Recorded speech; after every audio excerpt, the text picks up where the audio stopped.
Good morning to all of you. आज हम हिंदी महक पुस्तक में नई कविता पढ़ने जा रहे हैं, मेरा नया बचपन। इसकी लेखिका का नाम है सुभद्रा कुमारी चौहान। ये पाठ केवल पढ़ने के लिए है, मतलब ये कविता जो है सिर्फ पढ़ने के लिए दी गई है। इस पाठ में कोई प्रश्न, इस कविता में कोई प्रश्नोत्तर नहीं है, इसलिए मैं इस कविता को केवल आपको समझाऊंगी। सुभद्रा कुमारी चौहान की कविता मेरा नया बचपन में कवित्री अपने बचपन का स्मरण करते हुए उसे फिर से पाना चाहती है।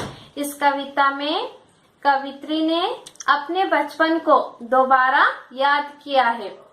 उसका यह बचपन उसे अपनी नन्ही बेटी के रूप में फिर से दिखाई देता है। उसे अपने बचपन की बहुत सारी बातें याद आती है। उसे अपने बचपन की यादें इसलिए आती है क्योंकि अब उसकी छोटी सी बेटी उसी बचपन की बातों को दोहरा रही है, यानी बचपन में जैसे वो किया करती थी वैसे ही अब उसकी बेटी भी कर रही है।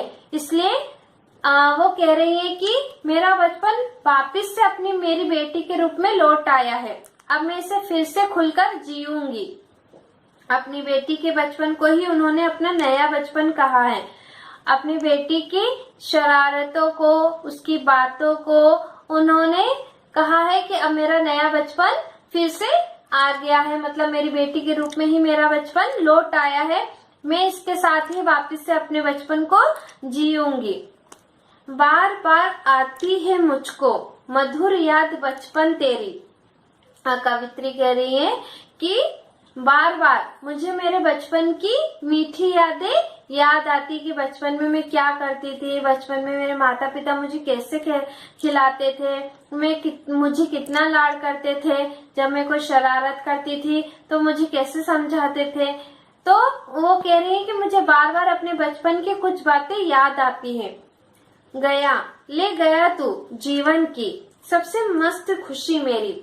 वो कह रही है कि जैसे जैसे मैं बड़ी होती गई अपने जीवन में, वैसे वैसे मेरे जीवन की सारी खुशियां चली गई, क्योंकि मेरे जीवन से बचपना चला गया, क्योंकि अब मैं बड़ी हो गई हूँ। तो मेरे जीवन की सारी खुशी, सारी मस्ती अपने साथ ही ले गया। चिंता रहित खेलना खाना। लेखिक कवित्री कह रही है कि बचपन में ना किसी चीज की चिंता होती थी, ना ही कोई परेशानी होती थी।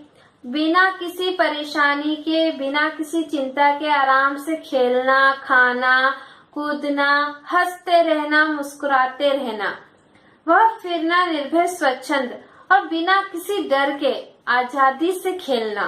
कैसे भूला जा सकता है बचपन का अतुलित आनंद, और कैसे कोई भूल सकता है अपने बचपन की वो मधुर यादें। कवित्री कह रही है कि कैसे कोई अपने बचपन की इन सभी बातों को भूल सकता है, जहाँ किसी बात की कोई चिंता नहीं होती थी, बिना किसी डर के आराम से खेलो, कूदो, खाओ, पियो और अपनी मस्ती में मस्त रहो। रोना और मचल जाना भी क्या आनंद दिखाते थे। कवित्री कह रही है वो बचपन का रोना, जिद करना, उसमें भी अपना एक मजा था, उसमें भी अपनी एक खुशी थी। बड़े बड़े मोती से आंसू जयमाला पहनाते थे, यानी बचपन में जब हम रोते थे तो आंखों से बड़े बड़े आंसू निकलते थे जैसे कोई मोती हो, और जब वो बहकर गालों से नीचे आते थे तो ऐसा लगता था जैसे कोई माला पहना दी हो। मैं रोई, माँ काम छोड़कर आई, मुझको उठा लिया।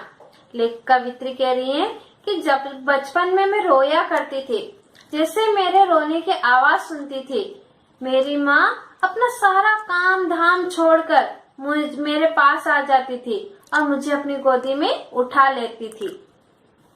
झाड़ पोंछ कर चुम चुम गीले गालों को सुखा दिया। कवित्री कह रही है कि जब मैं कभी गिर जाती थी या खेलते खेलते नीचे बैठ जाती थी, तब मेरे रोने की आवाज सुनकर मेरी माँ दौड़ी चली आती थी। मुझे अच्छे से झाड़ पोंछ कर, मतलब मेरे शरीर पे जो धूल मिट्टी लग जाती थी उसे साफ करके बड़े प्यार से मेरे गालों को चूमती थी और चूम चूम कर उसे सुखा देती थी। यानी जब मैं रोती थी तो वो आंसू टपकने लगते थे, उससे मेरे गाल गीले हो जाते थे, तो उन गालों को पोंछ कर सुखा देती थी। मैं बचपन को बुला रही थी। बोल उठी बिटिया मेरी। मैं अपने बचपन की इन सारी मीठी बातों को याद कर रही थी।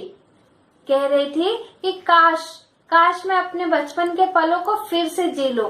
तभी मेरी बेटी ने मुझसे कहा, नंदनवन सी फूल उठी यह छोटी सी कुटिया मेरी। जैसे ही मेरी बेटी ने ये शब्द कहा, तभी मेरी कुटिया यानी मेरा जो घर था वो नंदनवन सा महक उठा। वहाँ खुशियां ही खुशियां छा गई। माँ लो कहकर बुला रही थी। मेरी बेटी मुझे माँ ये लो कहकर बुला रही थी। मिट्टी खाकर आई थी, कुछ मुंह में कुछ लिए हाथ में मुझे खिलाने आई थी। मेरी छोटी सी बेटी हाथ में मिट्टी लेकर आई। उसने थोड़ी मिट्टी मुंह में खा रखी थी और थोड़ी हाथ में लेकर आई और मुझसे कहती है तुतलाते हुए कि माँ ये लो तुम भी खा लो इसे। मैंने पूछा यह क्या लाई? मैंने अपनी बेटी से फिर प्रश्न करा कि ये तुम क्या लेकर आई हो? बोल उठी वह, माँ खाओ। तुतलाती हुई आवाज में उसने फिर मुझे उत्तर दिया, माँ इसे खाओ ना। हुआ प्रफुल्लित हृदय खुशी से। मैंने कहा तुम ही खाओ।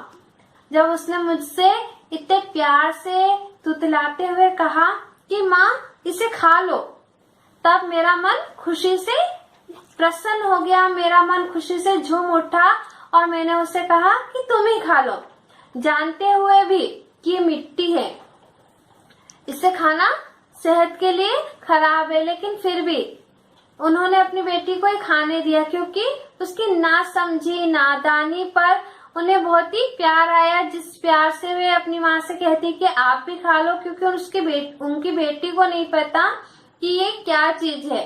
उसे तो उसका स्वाद ही अच्छा लगा। पाया मैंने बचपन फिर से। कवित्री कह रही है कि मैंने अपनी बेटी के रूप में फिर से वही बचपन पा लिया जिसे मैं बड़े होते होते खो बैठी थी, जो बचपन मैंने अपने बचपन में जिया था। बचपन बेटी बन आया, मेरा बचपन फिर लौट आया है मेरी बेटी के रूप में। उसकी मंजुल मूर्ति देखकर मुझ में नव जीवन आया। उसकी प्यारी सी सूरत देखकर, उसके प्यारे से प्रश्न, उसकी प्यारी सी बातें सुनकर मेरा जीवन फिर से खुशियों से भर गया, क्योंकि मेरे जीवन में फिर से नया बचपन आ गया है। मैं भी उसके साथ खेलती, खाती, तुतलाती हूँ। मैं भी उसी के साथ वापस से अपने बचपन को जी रही हूँ। उसके साथ खेलती हूँ उसी की तरह, उसके साथ खाती हूँ और उससे तुतलाकर ही बातें करती हूँ, क्योंकि जब वो मुझसे बात करती है तो मुझे बहुत अच्छा लगता है। मिलकर उसके साथ स्वयं मैं भी बच्ची बन जाती हूँ। जब मैं उसके साथ रहती हूँ तो मैं भी अपने आप को एक छोटा बच्चा बना लेती हूँ। उसके साथ जी भर कर खेलती हूँ। जिसे खोजती थी बरसों से, अब जाकर उसको पाया। भाग गया था मुझे छोड़कर, वह बचपन फिर से आया। जिन खुशियों को, जिन पलों को मैं ढूंढ रही थी इधर उधर, यानी जैसे जैसे हम बड़े होते जाते हैं, हमारे जीवन में बहुत सारी परेशानियां आती है, बहुत सारी जिम्मेदारियां आती है, हम बड़े हो जाते हैं, हमें उन सभी चीजों को छोड़ना पड़ता है जो बचपन से हम करते आए हैं। तो लेखिका कवित्री कह रही है कि मैंने अपने जीवन की इन खुशियों को, इन पलों को पता नहीं कहाँ खो दिया था। बड़े होते ही ये जाने कहाँ चली गई थी, लेकिन अब ये खुशी, ये पल, ये वापस से लौट आए हैं।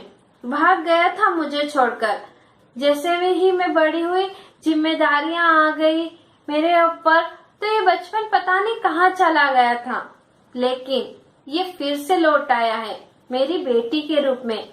अब मैं अपने बचपन को दोबारा जीऊंगी, वापिस से उन खुशियों के पल को दोहराऊंगी जो मेरे बड़े होते ही खत्म हो गई थी। कवित्री ने इस कविता के माध्यम से अपने उन हसीन पलों को लिखा है जो बड़े होते ही कहीं खो गए थे। हम बचपन में कितने ही खुश रहते हैं, बिना किसी चिंता के, बिना किसी परेशानी के, बिना किसी डर के अपने जीवन जीते हैं। ना हमें दुनिया की जिम्मेदारियों की चिंता रहती है और ना ही किसी बात का डर।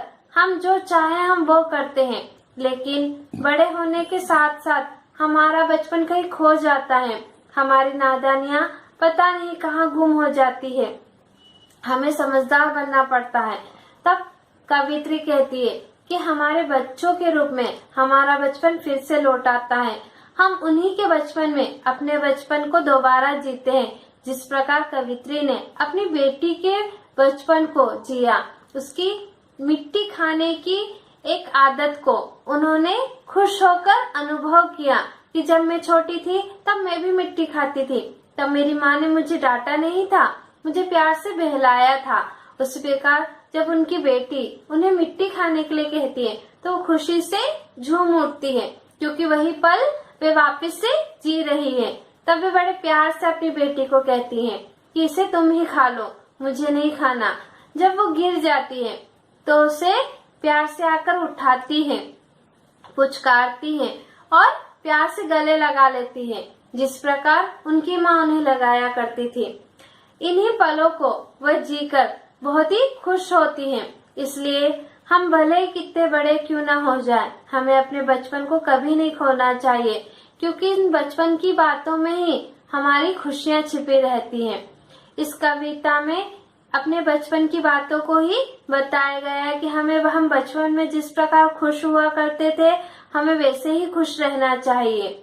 धन्यवाद।